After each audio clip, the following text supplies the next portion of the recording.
आप सभी को मेरा नमस्कार। मैं हूं नन्हे पहलवान और आप देख रहे हैं हमारा यूट्यूब चैनल बाबा की खरी खोटी। स्क्रीन की दूसरी तरफ है मैडमैन रिएक्ट से आदित्य भाई। आदित्य भाई, जय श्री राम। जय श्री राम जी। सभी दर्शकों से अनुरोध है कि हमारे और आदित्य भाई दोनों चैनलों को लाइक करें, शेयर करें, सब्सक्राइब करें। हम राष्ट्रवादी चैनल है, राष्ट्रवाद की अलग जगाए हुए हैं। आदित्य भाई, अरविंद केजरीवाल जी तो एकदम आप आज वीरेंद्र सहवाग बने हैं भाई साहब। आज शरद जयसूर्या फॉर्म में आया है। जी बिल्कुल। एक बात बताइए, ये हार का डर है या जीत का ओवर कॉन्फिडेंस? नाना जी, धन्यवाद। मैं आपको बताना चाहूंगा कि आज सुबह जब मैं जगा, मुझे भी उम्मीद थी कि कुछ ना कुछ तो आज अलग जरूर करेंगे केजरीवाल जी। जब से चुनाव में उनको अपना जो हार का डर है वो साफ साफ दिख रहा है। उनको पता है कि वो अपनी ही सीट नहीं निकाल पाएंगे नई दिल्ली की। उनकी जो वर्तमान की आम आदमी पार्टी की वर्तमान की जो मुख्यमंत्री हैं दिल्ली की, आतिशी मार्लेना, उनकी अपनी सीट पर संदेह है। मनीष सिसोदिया, चाचा मनीष, जिन्होंने एजुकेशन मॉडल दिया था, पता नहीं जो विश्व भर में प्रसिद्ध हो गया था, उनकी जीत भी कोई कंफर्म नहीं है। इनफैक्ट अगर कहा जाए कि ये सब हार रहे हैं तीनों के तीनों, तो कोई गलत नहीं होगा। तो आज जब मैं जगा तो मुझे क्यूरियोसिटी बहुत थी कि इन्होंने आज क्या किया। तो इन्होंने आज अलग ही कुछ कर दिया। इन्होंने कहा है कि चुनाव से एक रात पहले, यानी कि 4 तारीख की रात को, जो झुग्गी झोपड़ी है वहां पे लोग आएंगे और कहेंगे कि मैं इलेक्शन कमीशन से आया हूँ, और आपके हाथ में सीआई लगा देंगे, आपको कुछ पैसे दे देंगे, 2,500-3,000 रुपए, और एक डब्बे में, एक बक्से में आपका वोट ले जाएंगे। तो ध्यान रखना, ये बिल्कुल भी मत करना। इससे ज्यादा बेवकूफ, बेतुकी, बेवकूफ भरी, ऐसी अजीब सी बात कि मेरे पास शब्द कम पड़ जा रहे हैं पूरे व्याख्या को डिस्क्राइब करने के लिए, मैंने आज तक नहीं सुनी कि इलेक्शन कमीशन वाले आपके यहाँ आएंगे, बताएंगे कि हम वहां से आ रहे हैं और आपका वोट लेके चले जाएंगे। ये आम आदमी को, भले ही कोई व्यक्ति झुग्गी झोपड़ी में रहता है, क्या वो इतना बेवकूफ है? ये लोगों को क्या समझता है? मतलब दिल्ली की जनता जो भी है, भले ही आर्थिक स्थिति उतना अच्छी ना हो जिसकी वजह से लोग झुग्गी झोपड़ियों में रह रहे हो, क्या उनको इतनी भी नॉलेज नहीं होगी कि कोई भी रात को आके 12-1 बजे उनका वोट नहीं लेके जाएगा? उसके बाद क्या करता है, यहाँ पर रुके नहीं हो, इसके बाद वो एड ऑन करते हैं कि हमारे जो आम आदमी पार्टी के कार्यकर्ता हैं और कई जो पत्रकार हैं, वो लोग स्टिंग ऑपरेशन के लिए तैयार रहेंगे। बॉडी कैम, आम आदमी के कार्यकर्ता बॉडी कैम लगा के झुग्गी झोपड़ियों में ही रात व्यतीत करेंगे। मतलब ऐसी कॉन्स्पिरेसी थ्योरी, ऐसा स्क्रिप्ट तो अच्छे अच्छे डायरेक्टर लिख पाएंगे हॉलीवुड के, जैसा इन्होंने लिख दिया। एज अ युवा नेशनलिस्ट जो ऑब्जर्व कर रहा है पॉलिटिक्स को क्लोजली, मैं देख रहा हूँ, मैंने आज तक किसी चुनाव में किसी नेता को इतना उल जुलूल बयान देते हुए कभी नहीं सुना। और उन्होंने क्या किया, इन्होंने अमित शाह जी पे इनडायरेक्टली इल्जाम लगा दिया कि देश का सबसे बड़ा गुंडा जो है वो लगा हुआ है, कि दिल्ली चुनाव जो है उसमें दिल्ली पुलिस जो है वो भी हमारे अगेंस्ट काम करेगी, आम लोगों को वो परेशान करेगी वोटिंग के दौरान। और पता नहीं इतने उल जुलूल बयान इसने दिए हैं। और तो और ये भी किया था, कल रात को ही किया था खैर ये तो, कि मुझे इलेक्शन कमीशन से एक इंडिपेंडेंट ऑब्जर्वर की डिमांड है। चिट्ठी लिख के इंडिपेंडेंट ऑब्जर्वर मांगा था। मतलब इंडिपेंडेंट ऑब्जर्वर जो दर्शक है, मैं आपको बताना चाहूंगा, वो रहते हैं कोई भी चुनाव में, खास करके जो नेशनल लेवल का होता है उसमें तो आते ही है, बाहर से यूएन के रिप्रेजेंटेटिव हो या कई कंट्रीज से भी लोग आते हैं। वो बेस्ट प्रैक्टिस जो होती है चुनाव की, क्योंकि हमारी जो भारत है, यहाँ की जो डेमोक्रेसी है, हमारा वर्ल्ड की बिगेस्ट है पॉपुलेशन वाइज। तो इसका जो चुनाव है और चुनाव का जो हमारा तरीका है, इतना आप कह दीजिए फेल सेफ है, इतना बेहतरीन है कि इसको स्टडी करने लोग आते हैं। ऑब्जर्वर का मेनली ये काम होता है, और ये आदमी ऑब्जर्वर मांग रहा है। और ये कोई नॉर्मल ऐसा नहीं है कि कल का आया हुआ कोई राजनीति में कोई युवा हो या ऐसा कोई व्यक्ति हो जिसको राजनीति की उतनी नॉलेज ना हो। ये दिल्ली का चीफ मिनिस्टर, आम आदमी पार्टी का सुप्रीमो, पूर्व आईआरएस अधिकारी, इतना सब कुछ, इतनी नॉलेज होते हुए, इतना सब कुछ जानते हुए भी इस तरीके के उल जुल बयान देना, मुझे तो मैं लिटरली एब्जॉर्ब नहीं कर पा रहा हूँ कि मैं क्या सुन रहा हूँ। तब कि हमने ही चैनल पर बैठ के ही कहा था कि जैसे जैसे चुनाव नजदीक आएगा और अरविंद केजरीवाल को अपनी हार और अपना जो दिल्ली से जो बोरिया बिस्तर समेटते हुए दिखेगा, शीश महल से तो वो ऑलरेडी निकाले जा चुके हैं, जो उन्होंने बड़े ही उससे बनवाया था तमन्नाओं से। और वो भी कब बनवाया था, जब जो दिल्ली की आम जनता थी वो कोरोना की महामारी से जूझ रही थी। उस समय ये डिसाइड करते थे बैठ के कौन से पर्दे लगवाने हैं, कौन सा टॉयलेट लेना है, कौन सा टीवी लगेगा। तो इतने मनोकामनाओं से जिस शीश महल को बनाया गया, पहले वो छिना, फिर उनसे आपने देखा कि उनको रिजाइन तो देना ही पड़ गया। अब तिहाड़ भी उनका इंतजार कर रहा है, और दिल्ली का जो चुनाव है उससे उनका बोरिया बिस्तर समिट ही रहा है। तो उनको इतना घबराहट होगी कि वो कुछ ना कुछ गलत तो करेंगे, इतना तो हमें पता था, मगर इतना गलत। मतलब नंदे जी, आप सोच रहे हैं कि ये कह देना कि आपको 4 की रात को लोग आके आपसे वोट डलवा के ले जाएंगे। और क्या कहा इन्होंने, तुम पैसे जरूर लेना उनसे, जो भी वो पैसा देते हैं या जो भी सामान लेते हैं, बट उंगली पे स्याही मत लगने देना। फिर ये भी कहना कि मेरे लोग भी उसी बीच में रहेंगे, बॉडी कैम कैमरा लगा के। मतलब चुनाव को आप एक तरीके से जनता को कितना भड़काने की कोशिश कर रहे हैं। अगर इसमें अगर 100 में 10 आदमी भी ऐसे कुछ जो उल जलूल बयान है या इल्जाम है, इनको इनमें कुछ हकीकत ढूंढने लग गया, तो क्या उसका हमारे जो तंत्र है, हमारी जो इलेक्शन कमीशन है या जो हमारे डेमोक्रेसी के पिलर्स हैं, उस पर थोड़ा बहुत रत्ती भर भी ट्रस्ट रहेगा? चुनावी प्रक्रिया पे हर कोई अपने अपने तरीके से इल्जाम लगाता है। आज मुझे लग रहा है कि कांग्रेस मुझे आम आदमी पार्टी से ज्यादा इज्जतदार पार्टी लग रही है। कितना बड़ा स्टेटमेंट मैं दे रहा हूँ नन्हे जी, आप ही सोचिए कि उन्होंने भी कम से कम ईवीएम तक ही अपने आप को समेटा। कभी इस तरीके की बात नहीं है कि इलेक्शन कमीशन वाले खुद आएंगे तुमसे बोलने के लिए, कहेंगे कि हम इलेक्शन कमीशन से आए हो, हमारे वोट डाल दो और रात को सियाही लगा देंगे तुम्हारे हाथ पे। मतलब किसी की तो थोड़ी इज्जत कर लो। वही जनता आपको हो सकता कल जब 5 तारीख को चुनाव होगा, उस दिन वोट डालने वाली हो, उनका बौद्धिक स्तर, मानसिक स्तर आप कितना कम समझ रहे हैं, कितना गुमराह करेंगे लोगों को। तो मैं स्तब्ध हूं नन्हे जी लिटरली देख के। और अभी भी आज भले ही चुनाव का जो प्रचार है वो ऑफिशियली 5 बजे से बंद हो जाएगा, मगर साइलेंट प्रचार जो होता है हम सब जानते हैं कि वो चलते रहता है। वो तो चुनाव का जिस दिन फाइनल वोट नहीं पड़ जाता शाम के 6 बजे तक, अधिक मतलब ऑफिशियली 6 बजे तक रहता है, लेकिन अगर लाइन लगी है बूथ पे तो वो वोटिंग चलती रहती है। तो जब तक कि बूथ बंद नहीं हो जाता, ईवीएम लेके वहां से लोग चले नहीं जाते, तब तक चुनाव की जो जंग जिसे कहते हैं चलती रहती है। तो ये आदमी अभी हमें और क्या रूप दिखाने वाला है, मुझे तो वो समझ नहीं आ रहा। जी नन्ना जी।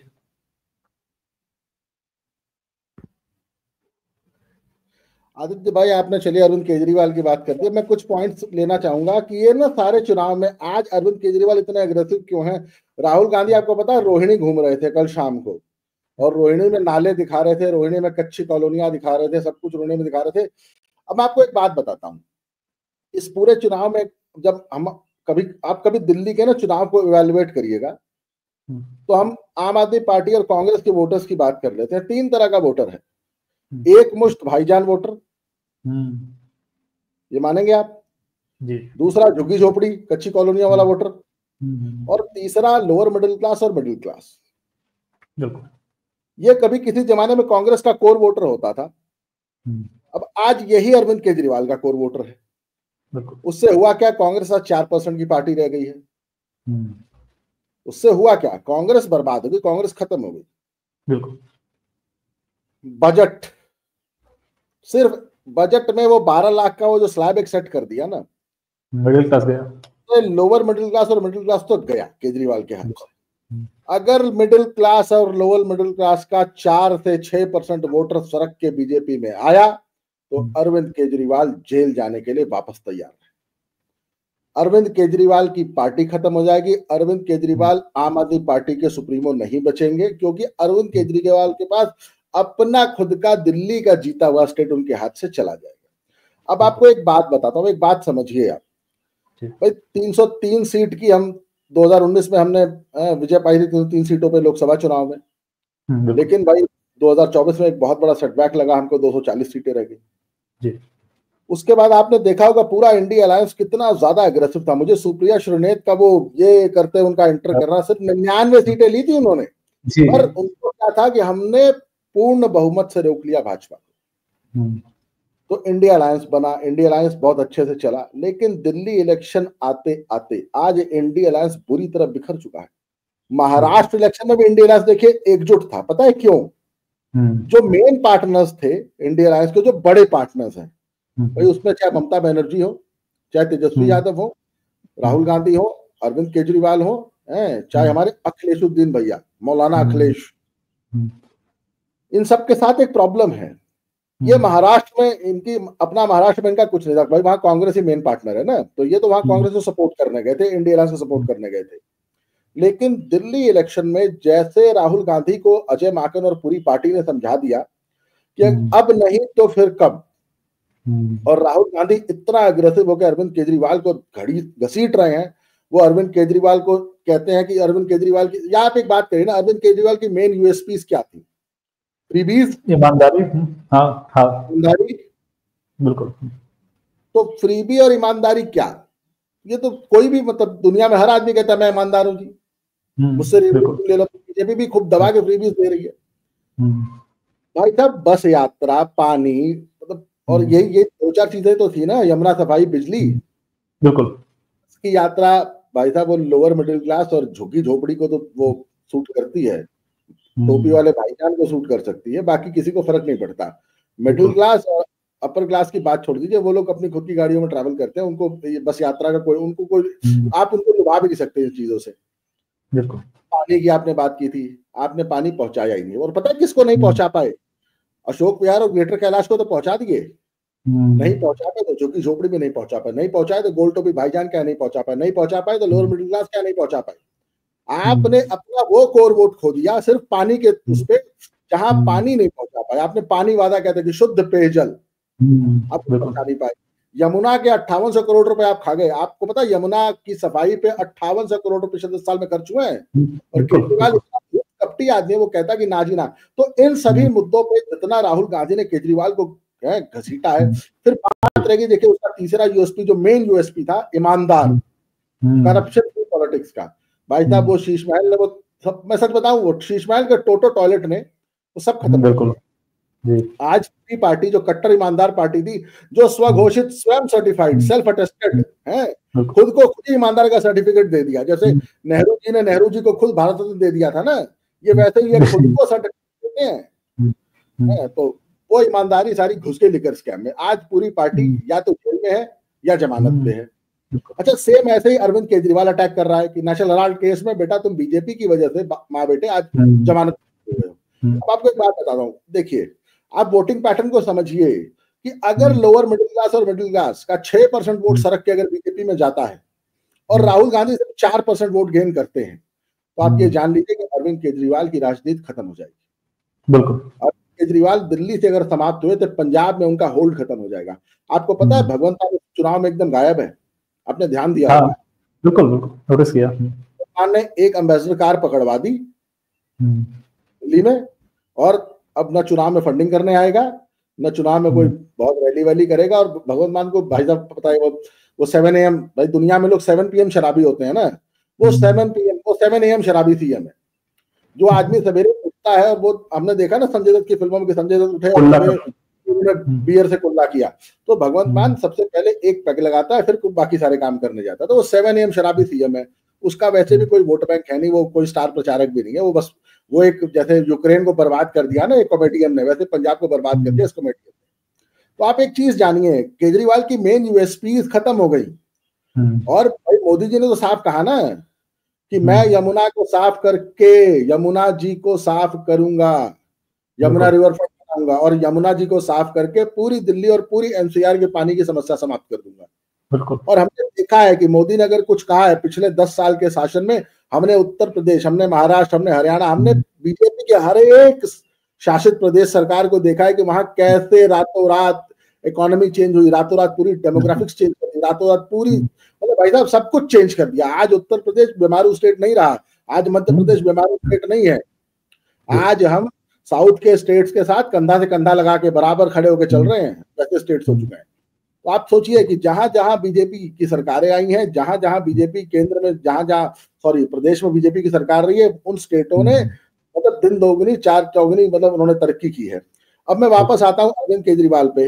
अरविंद केजरीवाल देखिए भाई साहब, मैं बताऊं, ये आदमी धूर्त नहीं, ये महाकपटी महाधूर्त है। प्रधानी का इलेक्शन होता है ना, जब गांव की प्रधानी, गांव की सरपंची का इलेक्शन, उसमें ये टैक्टिक्स चलती हैं कि बेटा तूने सवेरे वोट देने नहीं जाना, तेरा वोट मेरे खाते में। अरे मेरा बेटा जिस पे ये हो ना कि ये कहता है कि भैया मैं आपके साथ हूँ, और आपको पता है कि नहीं, अगर ये वहां गया तो ये मुझे वोट नहीं देगा, तो उसके बाद क्या होता है, बेटा तेरा और तेरे पूरे परिवार का वोट आ गया है, मैंने मान लिया है, आप घर पे रहो।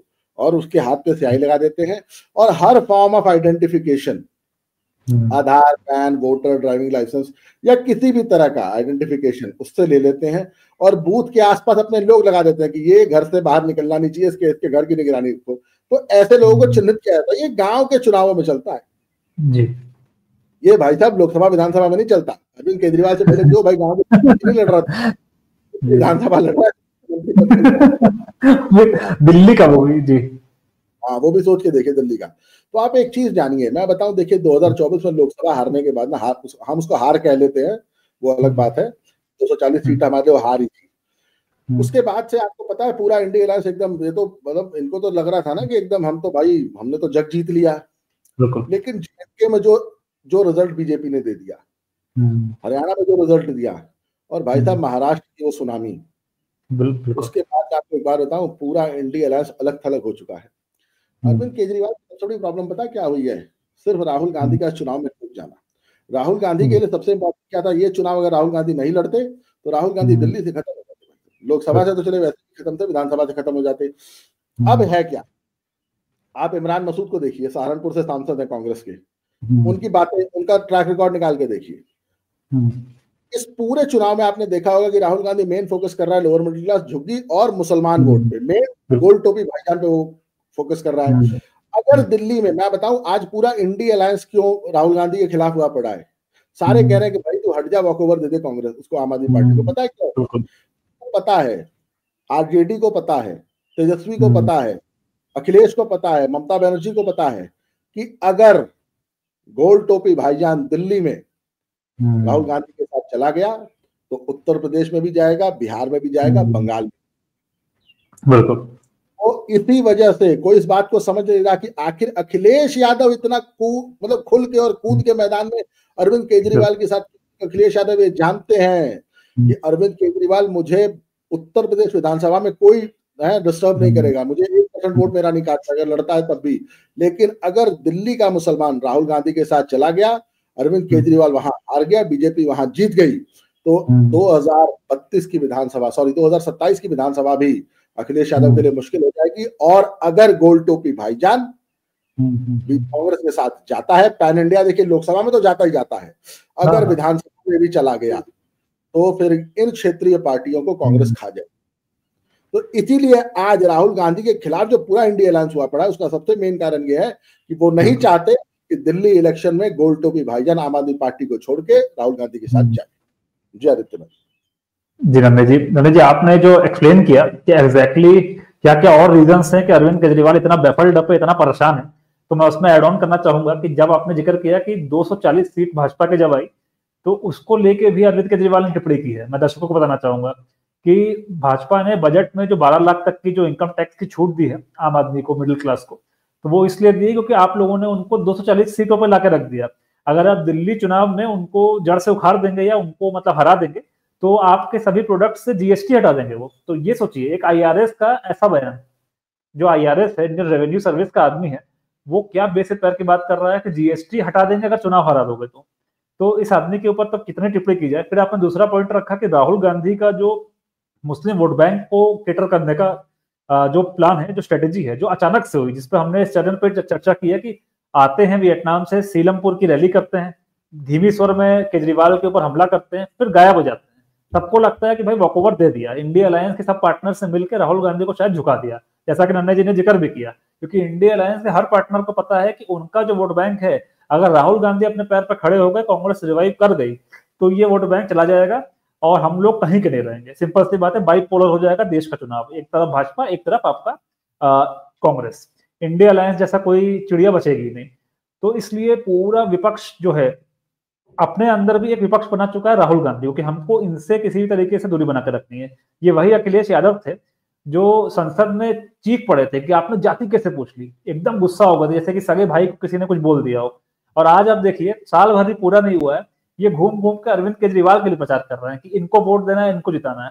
तो ये है देश की राजनीति की सच्चाई। अच्छा, मुस्लिम वोट बैंक की जब बात हो ही रही है तो इस पर मैं एक टिप्पणी और करना चाहूंगा कि नंदे जी आज जब हम लोग बात कर रहे हैं तो किसी भी वक्त जो जेपीसी की रिपोर्ट है वकफ पे, उसको टेबल किया जा सकता है। ओम बिरला जी जो हमारे स्पीकर है उनको दिया जा सकता है और इस पर चर्चा स्टार्ट हो सकती है। अभी तक नहीं हुई है लेकिन ये हो सकता है। जी बताइए आदित्य भाई, आज शाम को 7:30 बजे का हमारा लाइव, आप हमारे साथ ही रहेंगे, हम इस पे ही करने जा रहे हैं, वक्त पे ही। जी बिल्कुल, आज बहुत ही ऐतिहासिक दिन है अगर आज फ्लोट कराया जाता है ये बिल। बाकी मेरा पॉइंट ये था कि इस बिल के आने के बाद जो देश की राजनीति में बदलाव होंगे वो अकल्पनीय होंगे, और जितने लोग हैं वो जानते हैं कि अगर उनको पैन इंडिया लेवल पे भाजपा को कोई मुकाबला कर सकता है तो वो कांग्रेस ही है। तो जो रीजनल पार्टीज हैं ये उनका अंत भी हो सकता है। ये जो बिल है, मैं ये बात एकदम क्लियरली कहना चाहता हूँ कि आज या कल जब भी इस पे इसको एक एक्ट की तरह बनाया जाता है, यानी जो वक्फ एक्ट है उसका अमेंडमेंट बिल जो आ रहा है, जब इसको पास किया जाता है तो उसके बाद देश की राजनीति में बहुत बड़ा बदलाव आएगा, जिस पर हम जरूर निगाह बनाकर रखेंगे और चर्चा भी करेंगे। आज शाम को आप सभी लोग जुड़िएगा हमसे कि हम लोग इसी को डिस्कस करेंगे कि क्या क्या हो सकता है इसके आगे और क्या क्या होगा मोस्टली। तो ये जो दिल्ली का चुनाव है इतना त्रिकोणीय भी हो गया है, इतना इंटरेस्टिंग भी हो गया है। आपने AIMIM कैंडिडेट्स का अगर मैं थोड़ा जिक्र करना चाहूँ तो लोकल न्यूज ये आ रही है कि AIMIM के जो कैंडिडेट्स हैं, जो अपने अपने विधानसभा क्षेत्र के हीरो हैं एक तरीके से, वो तो उनको भी, और ये सारे वही थे दिल्ली दंगों के आरोपी, तो ये जीतते हुए नजर आ रहे हैं। तो आप वोटिंग का स्ट्रेटेजी देखिए, वोटिंग का पैटर्न देखिए कि कहाँ पे नॉर्मल कैंडिडेट को जिताना है जो भाजपा को हरा सके, कहाँ पे अपने आदमी को वोट देना है, और कहाँ पे ऐसे व्यक्ति को वोट देना है जो अपना आदमी भी हो अपनी पार्टी भी हो। तो कितने लेवल्स पे वोटिंग चल रही है, टैक्टिकल वोटिंग, और आगे क्या होगा देश की राजनीति में वो तो वक्त ही बताएगा। बट नरेश जी, मेरा इससे आखिरी एक विश्लेषण यही आता है कि अभी भी चुनाव 8 तारीख को जब तक रिजल्ट नहीं आ जाते तब तक मुझे लगता है कि अरविंद केजरीवाल देश की जनता को कोई भी चेहरा अपना दिखा सकते हैं, कुछ भी कर सकते हैं। और इनफैक्ट चुनाव के रिजल्ट आने के बाद भी कांग्रेस या जो बाकी पार्टी से आपने देखा होगा कि 8-10 दिन हल्ला मचाती हैं, 1-2 याचिका कहीं दायर होती है, ईवीएम हैक हुआ था, डांट खाते हैं कोर्ट से, वापस आ जाते हैं और शांति छा जाती है, एक्सेप्ट कर लेते हैं कि हाँ चुनाव फेयर हो गया। अरविंद केजरीवाल इस देश की राजनीति में एक ऐसा कनिंग और श्रूड पॉलिटिशियन है कि मुझे उम्मीद ऐसी लगती है कि ये उसके बाद न जाने क्या दिखाएगा देश की राजनीति को। तो नन्हे जी, इसी के साथ आप अगर एक अंतिम टिप्पणी दे पाए कि अब हार तो लगभग अरविंद केजरीवाल की तय है, और इसका एक रीजन मैं ये भी बता सकता हूँ कि जो इसके पेरोल पे जो इसके खाते लिफाफे वाले पत्रकार थे, अब वो भी खुल के बोलने लग गए हैं कि केजरीवाल को बहुत बड़ा डेंट लगने वाला है क्योंकि राहुल गांधी और कांग्रेस मैदान में कूद गई है। तो इनकी हार तो तय है। अब जब 8 तारीख को रिजल्ट आएंगे तो उसके बाद अरविंद केजरीवाल का अगला स्टेप क्या होगा? क्या ये पंजाब के मुख्यमंत्री बनने की तरफ आगे जाएंगे या तिहाड़ का इनका इंतजार कर रहा है? इस पर अगर एक अपनी आखिरी टिप्पणी दे। पहले तो मैं आपको राहुल गांधी और अखिलेश वाला जो आपने कहा ना भाइयों वाला प्यार था, जात कैसे पूछ ली, उस पर आ जाऊं। बिल्कुल बिल्कुल साहब, ठीक है, वो बात अपनी जगह है। जब बात अपनी पेट की हो ना, अपनी भूख की हो, तो आदमी ऐसे ही रिएक्ट करता है। आपने एक कहावत तो सुनी होगी ना, कुत्ते की पैर पे जब पूंछ पे जब पैर रख दो तो कुत्ता बिलबिला उठता है। तो अखिलेश यादव वही कुत्ता है, और ये पूंछ मुसलमान वोटर है, गोल टोपी भाई जॉन्स है। अब जब भैया पूंछ पे पैर रखने की कोशिश की है तो कुत्ता बिलबिलाएगा। अखिलेश यादव आज उसी राहुल गांधी के खिलाफ खड़े हैं। ये एक बात हो गई। मेरी ना एक पंजाब के मेरे एक मित्र हैं नवजोत सिंह, वो दलित सिख हैं, उनसे बात हुई है आज। उन्होंने मैसेज किया है कि दिग्विजय भाई, नन्हे भाई, लग रहा है पहली बार हमारा परिवार भी भाजपा को वोट दे देगा। तो मैंने कहा भाई साहब बड़ी अच्छी, मन को बड़े दिनों से मोटिवेट कर रहा था। मैंने कहा आप मुझे एक वो कहते थे ना कि भाजपा, वो हमेशा एक बात कहते हैं कि भाजपा दलित विरोधी पार्टी है। मैंने कहा आप एक काम दिखाइए भाजपा का जहां उसने दलितों का विरोध किया। मैंने कहा हर आदमी कहता है, कोई कहता है ब्राह्मणवादी पार्टी, कोई ठाकुरवादी पार्टी, कोई कहता है बनियों की पार्टी, कोई कहता है इंडस्ट्रियलिस्ट की पार्टी, कोई कहता है अमीरों की पार्टी है। मैंने कहा ये तो पहली बार सुनने में आया कि भाजपा दलित विरोधी है या भाजपा ब्राह्मण विरोधी है। तो मैंने कहा देखिए, लोगों ने आपके और हमारे दिमाग में ये बातें बैठाई हैं जबरदस्ती। मैंने कहा ऐसा कुछ नहीं है। तो मैं आपको एक बात बताऊं भाई साहब, बीजेपी में, दिल्ली में बीजेपी ने अरविंद केजरीवाल का जो कोर वोट था उसमें से एक वोट तो पक्का 100% तोड़ लिया, जिसका है लोअर मिडिल क्लास और मिडिल क्लास का। और बीजेपी ने जो अभी नई झुग्गी झोपड़ियों की जगह जो नए जो पूरे फ्लैट्स, मल्टी लेवल फ्लैट्स बना के तो दिए हैं, उसके बाद से मुझे लग रहा है कि कच्ची कॉलोनियों और झुग्गी झोपड़ी के कुछ वोट भी टूटेंगे। और मैं तो आपको शुरू से कहता हूँ, अगर बीजेपी ने सिर्फ 4 से 6% वोट तोड़ लिया और राहुल गांधी 4 से 6% अगर ग्रो कर गए तो आम आदमी पार्टी का शासन दिल्ली में खत्म हो जाएगा। बिल्कुल जी आदित्य भाई, आपने हमारे चैनल को समय दिया, आपका बहुत बहुत धन्यवाद। आदित्य भाई का एक चैनल है मैडमैन रिएक्ट्स, उसको ज्यादा से ज्यादा शेयर करें, लाइक करें, सब्सक्राइब करें, और हमारे चैनल के साथ भी यही करें। धन्यवाद। जय श्री राम। जय श्री राम।